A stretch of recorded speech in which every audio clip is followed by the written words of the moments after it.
How's it going today? My name is David Allen. Michael Coleman. This is Dem Boyz Podcast. Dem.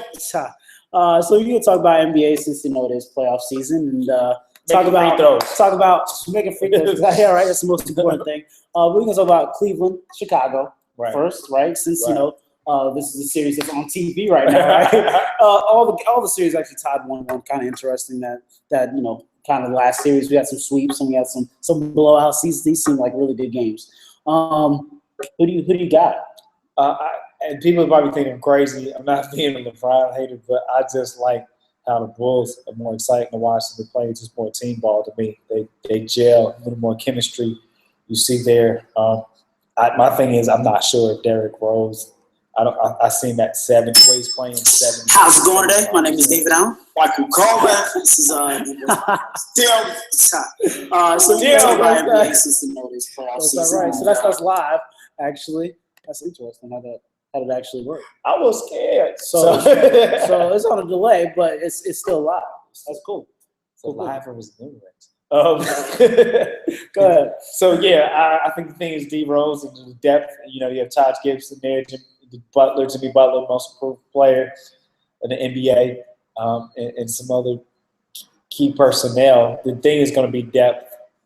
Who can get by with the lack of depth that they both have on the bench? Correct. Who can put together a good rank? That's what come down to playoffs. That's what gets you in the deep. Is what your bench can produce. Mm-hmm. That's what gets you to where you got to go. Those are unsung heroes in playoffs. The stars are quote unquote. All-star players are the ones that expect to do what they do. Correct. And then your personnel, your supporting roles step up and take it to another level. And so that's what the NBA is about. Whose bench is better than whose? Yeah. Now you got Shumpert, Iman Shumpert back. And he's J.R. Smith. J.R. Smith. And you triple. J.R. Smith. Clown. J.R. Smith is back as well. But hey, man, he's just training, on the court for the ring. I guess. But, Tristan Thompson, you got Taj Gibson on the bench for the Bulls and everything like that. So you got some sort of some depth, but it's not what it should be. It's not what it should be if you want to make a championship for one. And I'm not talking about conference championship. I'm talking about NBA championship. So we'll see. That's why the semifinals and finals are most exciting because you have a lot more parity, a lot more similarities in game plan and attack and things of that nature, more ball. Defense increases. You probably see about defense in the league 35% speed, but then you get the fight towards the playoff spots, and people now you see, that's how you play defense in the NBA. Exactly. I didn't know defense exists in the NBA. It's funny. It always seems like the guys that are in the playoffs, late playoffs, they always play defense all year long. Right, and that's true. It could be a coincidence, or it just could be. And even goes the same for San Antonio, even though the Clippers clipped them. Correct. And to say to be a pun. So it wasn't like they got boosted. It came down to some. My player is better than yours. Exactly. It was CP3 making a play just faster than the guy. I just didn't know why you wouldn't put a fresher legs in at that time. That's why I was confused. I thought they could have defended that better and put fresher legs against CP3. So, but he decided to go with Old Faithfuls. Old Faithfuls. He got the Old Faithful result. That's what happens. I mean, he normally makes those good decisions, those good coaching decisions. I can't take anything away from him either. I'm not saying I would have remembered to do that, but to me, it was just a no-brainer that you put somebody that has some fresher legs faster in the game. Series is online. Yeah. What do you think about as far as what you're hearing from the Black or Thibodeau getting fired? I think one of them, whoever loses the series. I think Platt deserves to. Like I said, I feel. Remember, I mentioned again. I believe he was never a good fit for that personnel of men on that team, and a good fit for that. Could he franchise. be an NBA coach or a successful NBA coach somewhere? We will. Generator. We'll be right back after these messages. I told him to get the generator. Oh goodness. Well. You're actually going. No, it's not going. All right. Well, we back. What we gonna do? Keep going. Let's keep going. Excellent. All right. So, I just feel. I mean, he's a Euro League coach, and there's some aspects you see the NBA is trying to get more Euro League, and if anything, that's going to cause a revenue loss in America because that's not the basketball that gets it here, and that's not the brand, the culture that's made here. I mean, I don't like the Euro League style basketball. I like some of the players that add a splash and a difference, brings a variation to the league, but I don't want to go the route where you have 6'6" guys always shoot 3-pointers. Right. You know, I don't want to go that route. You're Kevin Loves. Yeah, Kevin Loves. You love to shoot and you don't love to play in the post. Exactly. Thibodeau, I feel it's business. I get it. It's probably going to happen. He's headed down that road. He's very demanding.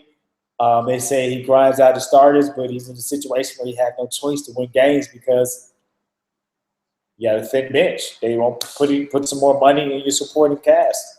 I mean, really, to be honest with you. So most of that money is going to Taj Gibson. That $7 million off the bench. I mean, Paul Gasol. That's true. That's what I'm saying. Paul Gasol and him are taking basically $20 million. The two of them.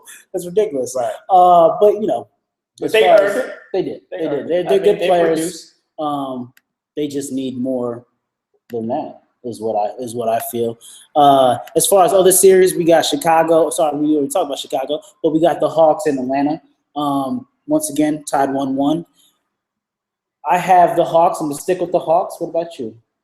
I still have the Hawks. I'm gonna stick with them too. So you have that injury to John Wall. Yep. And I don't know if anybody can be able to pick up that slack. That's a big void. Paul Pierce is up there in age. Bill has some questionable injury too that he's working through, and then everybody else. It's just I mean, Wizards are a well-oiled machine. They worked hard to get where they are to turn that franchise around in a matter of 4 years, we'll say. But I just don't see it possible when you have key injuries like the John Wall one. When game one, he was absolutely ridiculous, but unfortunately for himself. Houston Clippers. The Clippers coming after the Kings. I'm going to go with the Clippers because they just got a little more playoff experience. Okay. Houston, I like James Harden, what he done. That's my NBA MVP because it is, and I'll explain. We'll talk about it later. Because you don't trade. If that trade never happens, Houston wouldn't be where they are because he shows that he is a leader, and helping teams, franchise become better. So I see the Clippers winning because it's just experience, playoff experience. Just have more playoff experience, more seasoned, and they already been battle tested early.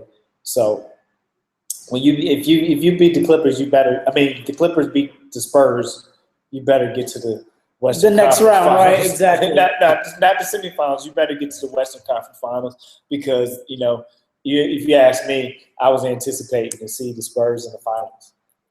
I was too, almost off of execution. Yeah. I had either them or the Grizzlies. I know the Grizzlies looking at me crazy. The Grizzlies play basketball. but they play good team basketball. Exactly. That's what they do. Grizzlies Warriors. Let's talk about that series. Like I said, Grizzlies Warriors. 1-1 again. Steph Curry comes out there. And then I think it's anybody. Here's the thing. I think it's anybody's series because, as you said, the Grizzlies are not scared to play defense. Yeah. Okay.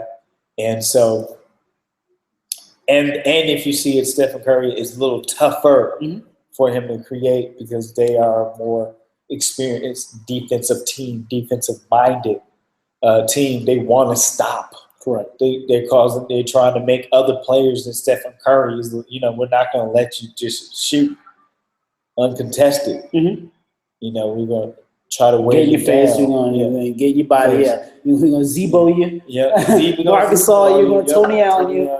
Right. Exactly. Mike Conley you. Yeah. Got all these guys that is getting people's faces. Excuse me, everybody. I was distracted because there's a wing nuts game going on before you. I don't know what the wing nuts are. Yeah. The wing nuts. Yeah. Those local coming guys. to a baseball fair near you. Oh, excellent. So changing complete sports because all these are talked about. Yeah. Actually, no. We want to talk about the MVP, Steph Curry. You got to talk about Steph Curry. MVP. That's your boy. That is my pick for MVP. Here you go. Steph Curry, you can go eat fruit snacks for that MVP. Here's the time. And here's my thing with it. MVP, most valuable player, is a player you put him on the team and they take a franchise and make it better. And they take it to a level that because of their presence, because of the other intangibles. And so, to me, I say James Harden worked harder with the Houston Rockets. And why? What are you saying that for? I'm saying that because Houston Rockets don't have as a talented personnel as the Golden State Warriors. And so for what James Harden did, he challenged those players to play at a level they never performed at before. To me, if you have the personnel that you have around you, listen to this, then Stephen Curry, you're doing what you're supposed to do. In the beginning of the year, where they looked at as a team that did what they did. Right. So they're supposed to do. So if that's the case, then Steve Kerr should be the coach of the year, which I disagree. Some truth might be to that, but you had. I mean, if Stephen Curry's an MVP, then Steve Kerr's the coach because he inherited something that somebody already built. That's so you're saying that because they gave because they gave Stephen Curry the MVP. No, they gave it to the right coach. I agree who they gave it to. Correct. The Hawks did what the Hawks did not have a Stephen Curry. No. So you could. I mean, they didn't have a Klay Thompson. They had Stephen Curry. They didn't have a Draymond Green. Exactly. But coming into the year, the Hawks were not. I mean, the Warriors were not looked at as this team that was going to lead the division. Lead the be number one. Well, people knew they could be dangerous. They could be dangerous, right. Correct. But it was a team that already proved that they can compete. It wasn't like they last year he did not have MVP type. No, but the thing is, you can compete. You knew they could compete. Correct. Okay, you could, and he did. So it wasn't like he came out of the blue. People knew who Stephen Curry was. With winning MVP, as you said, it's what you give to your team. I think it's because your daddy was Dale Curry. He played in the NBA. James Harden that got something to do with it. You took James Harden. So your daddy's in the NBA, so you get to just that is not what happened. When you took James Harden off the team, then yes, they're not a playoff team. You take Steph Curry off the team. They are still a playoff team. Here's my argument. Here's my argument. You take a Stephen Curry, you put him with the Houston Rockets, he doesn't get them to the playoff. That's false. That's how could you say that? He averages more assists than him. He scores almost the same amount of points as him. You act like he scores. It's a no-brainer to average. He only averaged 27. It's a no-brainer to average assists when you double team. So the smart thing, who's the open man? You're correct. Who have averaged more points for their team? Yeah. You mean far as what? For their team, for as amount of points for the team, what you put in to the team, like all I'm saying is the highest score, the most points scored, that's who the MVP goes to. Now, it's a popularity thing. And he didn't win most points scored. Russell Westbrook did. But he had high scoring points per night, too. Don't get it twisted. If he had won the scoring title, he would have won MVP. But he didn't, so he didn't. That's what happened. So if here we go. Thank you. Let's open up the Pandora box of NBA politics. If Stephen Curry won the scoring title, James Harden would have won. No. If James Harden would have won the scoring title, he would have won the MVP. Yeah. That's because he dodged them. Has nothing to do with skin color. Anyway, going on to the next brother, man. Pedro Martinez in some Major League news. Pedro Martinez actually said that Manny Ramirez would give players a concoction of alcohol and Viagra. Alcohol is hell of a drug. Before games to calm nerves. Now, if he's going to admit that, and in the same sentence, he also says he's not going to. Why did you put it in the book, Pedro? It's in the book. It's in the book. That's why he said it. I don't read books like that, if you notice. I need to read things that's empowering. I don't give a damn about alcohol and but shame on you, Manny. Shame on you, Manny. Shame on you. That's wrong. Yeah. That's wrong. Just give him a shot. Obviously, you steroids. There's also steroids thing. Pedro took steroids too. The whole Boston. I heard a thing that. So write the book and you stay out of jail. Is that everything that you? I heard is that what happened? That's pretty much what it is. I mean, A-Rod wrote a book. Wrote the book, stay out of jail. He did stay out of jail. That's true. Rafael Palmeiro can't write. Right. So and then Barry Bonds, right? He can't write. And then Barry Bonds had charges dropped or something. Charges dropped, but did he write a book? His uncle, Willie Mays. Willie Mays wrote the book, so he didn't have jail. I got you. Gary, yeah. Okay, another problem I have.